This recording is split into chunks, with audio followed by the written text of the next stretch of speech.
Hello everyone, আসসালামু আলাইকুম। কেমন আছেন সবাই? আমরা তো আলহামদুলিল্লাহ ভালো আছি। আপনাদের অঞ্চলে এই মাছটার কী নাম? এই মাছটাকে অনেকে তাপসে মাছ বলে, কিন্তু আমরা বরিশালের মানুষরা এই মাছটাকে রামছোড় মাছ বলি। অনেক বড় লম্বা ছোড় দেখে আমাদের আঞ্চলিক ভাষায় এটাকে রামছোড় মাছ বলে। এই মাছটা দেখতে লালচে রঙের, অনেক সুন্দর হয় এবং খেতে তো অনেক বেশি মজার। প্রায় 1 বছর পর আজ এই মাছটা খাবো। আমরা যেদিকে থাকি ওইদিকে এই মাছ পাওয়া তো দূরের কথা, ওই অঞ্চলের অনেক মানুষ এই মাছের নামও জানে না হয়তো বা চেনে না। আর আমরা যারা এই মাছ খেয়েছি তারা জানি যে এই মাছের স্বাদ কেমন। আম্মু মাছগুলো একদম কড়া করে ভাজছিল।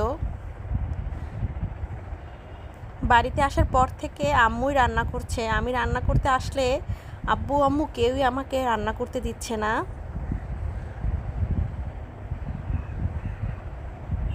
তাই আমি একদমই রেস্টে আছি।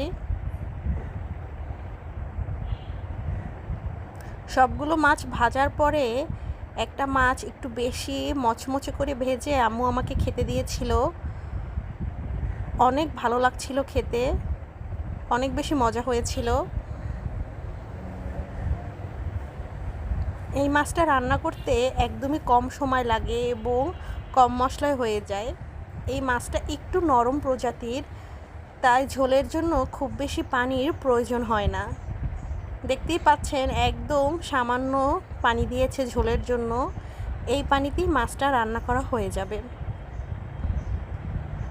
মা মাছগুলো একটু ভালো মতো নেড়ে চেড়ে মশলার সাথে মিশিয়ে নিচ্ছে। এখন ঘুরিয়ে ঘুরিয়ে সব মশলা এবং ঝোলের সাথে মাছগুলো মিক্সড করছে। কালারটা মাশাআল্লাহ খুব সুন্দর এসেছে।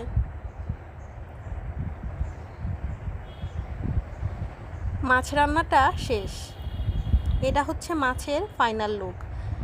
এখন রান্না করা হবে এই শাকটা।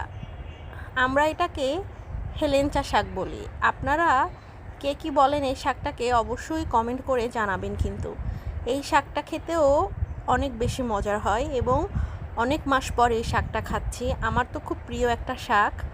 চিংড়ি দিয়ে এই শাকটা করলে সেকেন্ড কোনো ডিশের প্রয়োজন হয় না, এই একটা আইটেম দিয়েই খাওয়া হয়ে যায়। আর আজ যে 2টা আইটেম রান্না করা হচ্ছে, 2টাই আমার অনেক বেশি প্রিয়। আপনারা যারা আমার ভিডিওটা দেখছেন, ভালো লাগলে অবশ্যই লাইক, কমেন্ট এবং শেয়ার করে দিবেন। শাকটা টেনে অর্ধেকেরও কম হয়ে গিয়েছে। তো শাক রান্না প্রায় শেষ। তো আজ এই পর্যন্তই। সবাই ভালো থাকবেন। আল্লাহ হাফেজ।